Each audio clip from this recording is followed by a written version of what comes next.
Back to my channel G learn mathematics के पूरे जो वीडियो है क्लास 10 के लिए है। पूरे क्लास 10 में जो सबसे ज़्यादा पूरे एनसीईआरटी में सबसे ज़्यादा जो फार्मूला यूज़ होगा और जो क्वेश्चन के अंदर इनबिल्ट है वो सारा कुछ हम लोग इस वीडियो में करेंगे। तो ये वीडियो बहुत इंपॉर्टेंट है, इसको देखना मत भूलना।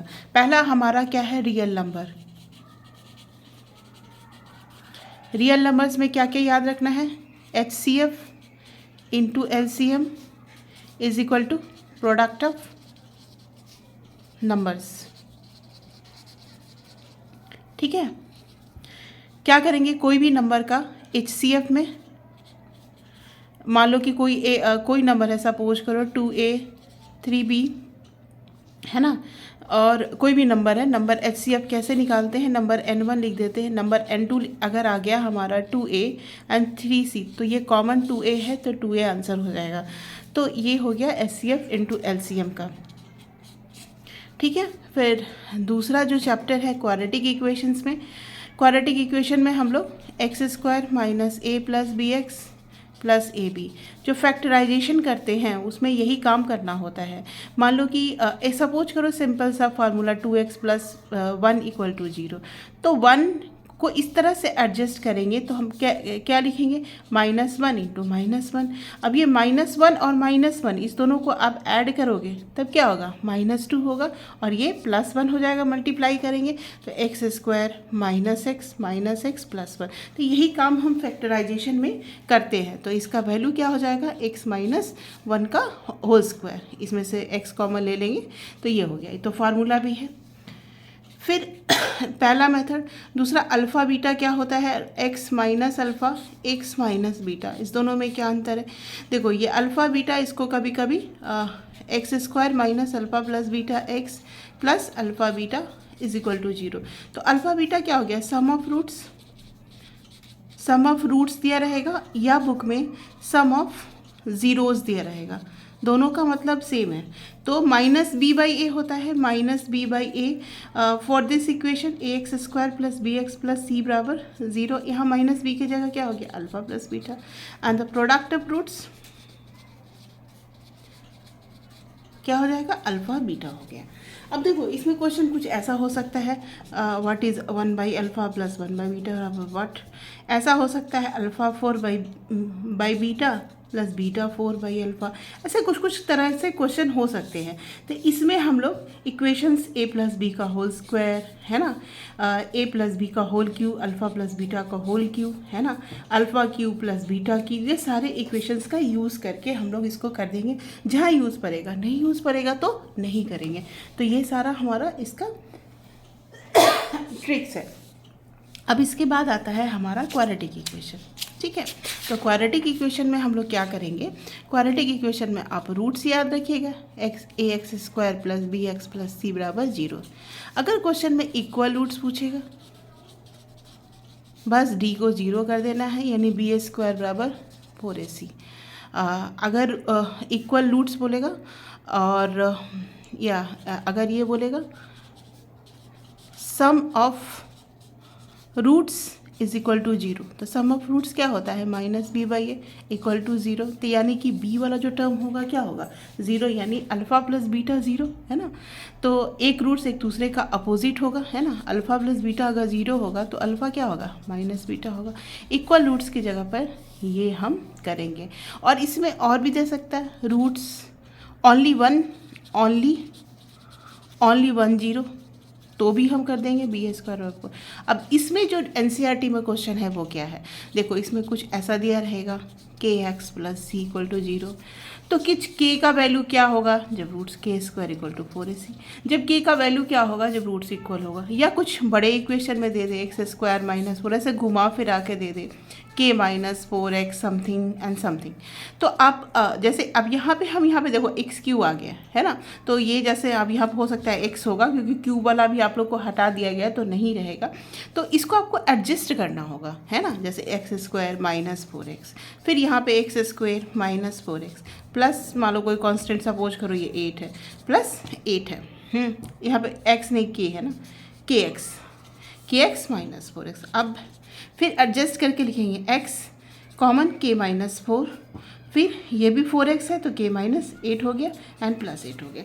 अब इसमें फिर सम ऑफ द रूट्स अगर बोलेगा d बराबर 0 मतलब इक्वल रूट्स करना है तो k माइनस 8 का whole square is equal to 4 into 8 है ना। अब इससे आपका इक्वेशन आ जाएगा k minus 8 is equal to plus minus under root 32 है ना। k बराबर प्लस माइनस 8 प्लस कर दो यहाँ पे अंडर रूट 32 प्लस 8। तो ये मैंने क्वेश्चन दिया, वहाँ पे जो भी रहेंगे सब रूट वाले रहेंगे। सारे स्क्वायर्स का नंबर अप टू 50 तक आप याद रखिएगा, और नहीं तो मैंने बहुत सारे ट्रिक्स बताया हुआ है उसे भी आपको याद रहेगा। तो ये हो गए सारे क्यूब का नंबर्स, जैसे कि 8 क्यू क्या होता है, 7 क्यू क्या होता है, 12 क्यू क्या होता है, तो 172 होता है। 13 क्यू जैसे 12 क्यू हो गया आपका है ना 1728। 13 क्यू 2197 है ना।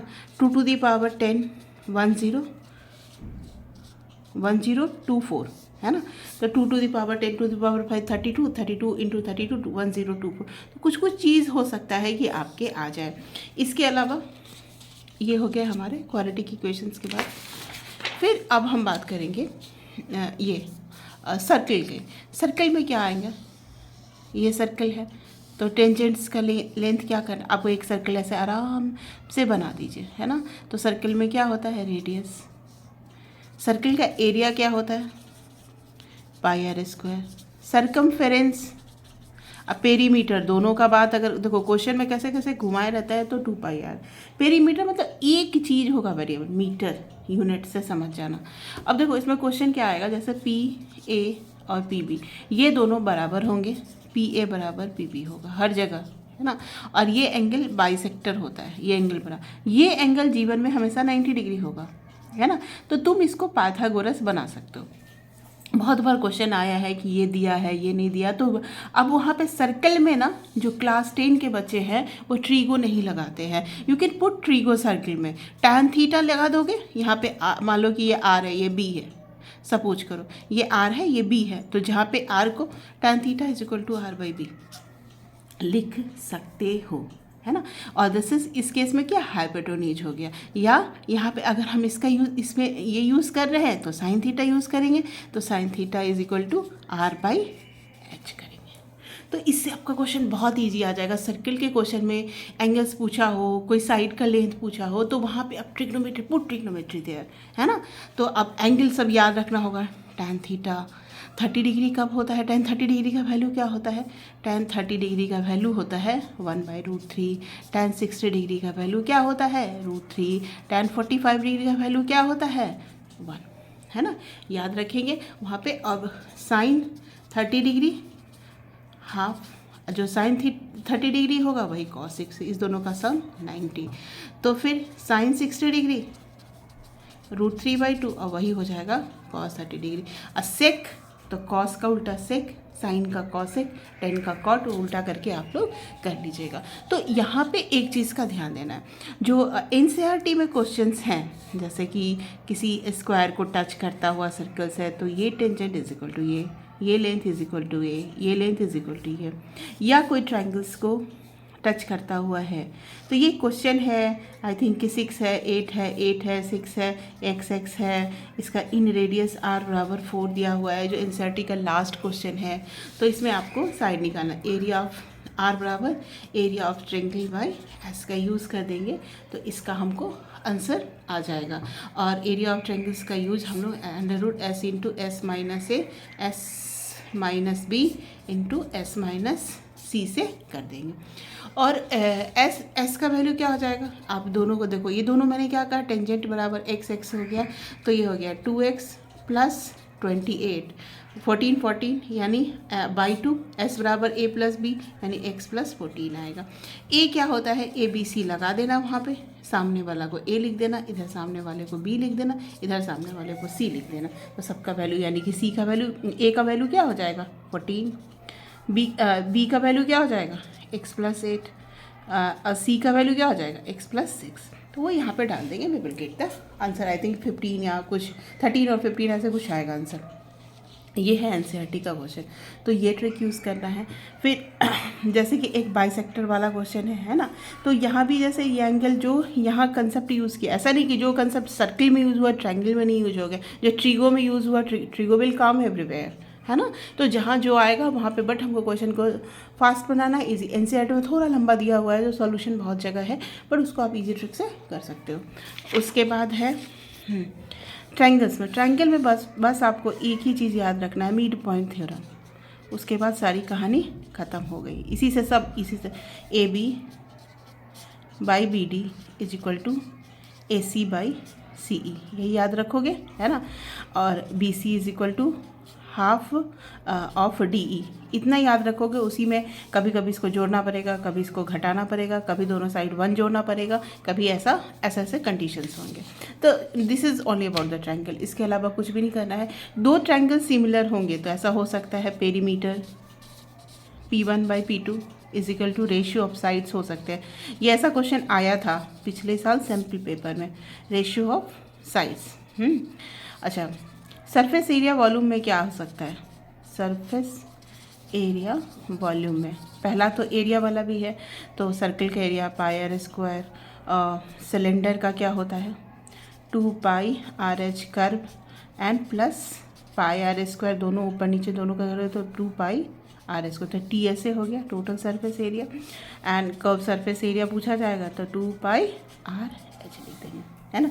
ओपन सिलेंडर, क्लोज सिलेंडर, जैसा कंडीशन रहेगा वो देख लीजिएगा। हाँ, पेंटिंग वाला क्वेश्चन आते रहता है, पेंटिंग में इतना कॉस्ट लगेगा। अब याद देना कि कॉस्ट अगर पर यूनिट एरिया दिया है, यूनिट, है ना, तो एरिया इंटू कॉस्ट मल्टीप्लाई कर देना।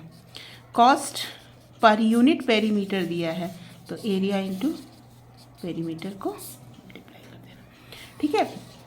याद देना। फिर तुम्हारा कोन का क्या होगा? वॉल्यूम। वॉल्यूम क्या होता है 1/3 पाई आर स्क्वायर एच होता है। कोन का एरिया क्या होता है? पाई आर एल होता है। एल क्या होता है? स्लाइड हाइट होता है एल। तो यहाँ भी फिर पाइथागोरस थ्योरम का यूज़ करके हम लोग याद कर लेंगे। तो अब एक चीज़ याद करो कि पाइथागोरस का ट्रिपलेट कोई मत भूलना, क्योंकि यहाँ भी कोन वाले केस में यूज आ जाएगा, जैसे 3, 4, 5, 9, 40, 41, ये सारा वही चीज़ है जो एनसीईआरटी में यूज किया हुआ है ना, इसी का यूज़ किया हुआ है। ये 3 नंबर जो है ना बहुत डेंजर है ना, इसको याद रखना, ये 3 नंबर है ना। तो ये 3 नंबर से आपके हो सकते हैं क्वेश्चन में बहुत कम समय में सॉल्व हो जाए। उसके बाद कौन हो गया? और हाँ, स्फेयर का क्या होगा? स्फेयर का होगा हमारा 4/3 पाई आर क्यू वॉल्यूम, है ना। फिर एरिया क्या लिखेंगे? 4 पाई आर स्क्वायर। तो ये हुआ, सर्कल हो गया, ट्रायंगल हो गया, स्क्वायर हो गया। अब एक चीज़ बचा, स्टैटिस्टिक्स एंड प्रोबेबिलिटी।